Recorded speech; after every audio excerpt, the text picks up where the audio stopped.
Indian hockey team Jersey గురించి మాట్లాడుతున్నాం.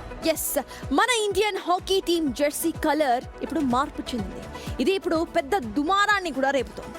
Iconic blue colour స్థానంలో ఆరెంజ్ కలర్ జెర్సీ కనిపించడం ఇప్పుడు కొత్త చర్చకు, వివాదానికి దారితీసింది. రాబోతున్న FIH హాకీ ప్రపంచ కప్ కోసం మెన్స్ విమెన్ టీం తొలిసారిగా కాషాయ రంగు జెర్సీతో బరిలోకి దిగబోతున్నాయి.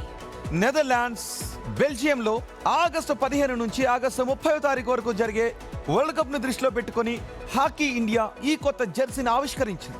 హాకీ ఇండియా తీసుకునే నిర్ణయంపై మాజీ ప్లేయర్లు ఫైర్ అయ్యారు. తాను కెరియర్ మొత్తం కూడా బ్లూ జెర్సీని గర్వంగా ధరించారని, అదే జాతీయ జట్టుకు ఒక గుర్తింపుగా నిలిచిందని అన్నారు మాజీ కెప్టెన్ వీరన్. అయితే ఈ నిర్ణయం పూర్తిగా టెక్నికల్ అంటోంది హాకీ టీమ్ మేనేజ్మెంట్. ప్రస్తుతం అంతర్జాతీయ హాకీ మ్యాచ్లు ఎక్కువగా నీలం రంగు సింథటిక్ టర్ఫ్ పై జరుగుతున్నాయని, అందుకే బ్లూ జెర్సీ కారణంగా ఆటగాళ్లను గుర్తించడం కష్టంగా మారుతుందని, అందుకే గుర్తించడానికి వీలుగా ఈ కాషాయ రంగు జెర్సీలను రూపొందించామని అంటుంది హాకీ మేనేజ్మెంట్. उनके द्वारा ही ऑरेंज 2 कलर चूज किया गया था, एक येलो, दूसरा ऑरेंज. खिलाड़ी और कोचों के द्वारा ऑरेंज कलर को चूज किया गया. पहले भी कई सारे टूर्नामेंट में कलर चेंज किया गया है.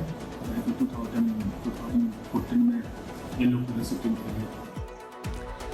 నిజానికి గతంలో కూడా ఇలా జెర్సీల రంగులు మార్చిన హిస్టరీ ఉంది. 2014 ప్రపంచ కప్ లో పసుపు రంగు జెర్సీలో, 2018లో స్కై బ్లూ డిజైన్స్ తో మనోళ్ళు బరిలోకి దిగారు.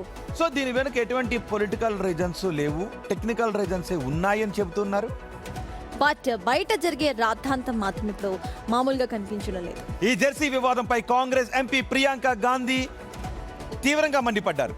కేంద్ర ప్రభుత్వం దేశ ముఖ చిత్రాన్ని, మన మూల గుర్తింపును మార్చడానికి ప్రయత్నిస్తోందని ఆరోపించారు. యూనిఫామ్స్ మార్చిన, విద్యా విధానాల ద్వారా చరిత్రను తిరగరాయాలని చూసిన ఫలితం ఉండదంటూ ప్రియాంక గాంధీ ఫైర్ అవుతున్నారు. మరి టెక్నికల్ రీజన్స్ కోసం జెర్సీ రంగు మార్చడం కరెక్టే అంటారా లేదా?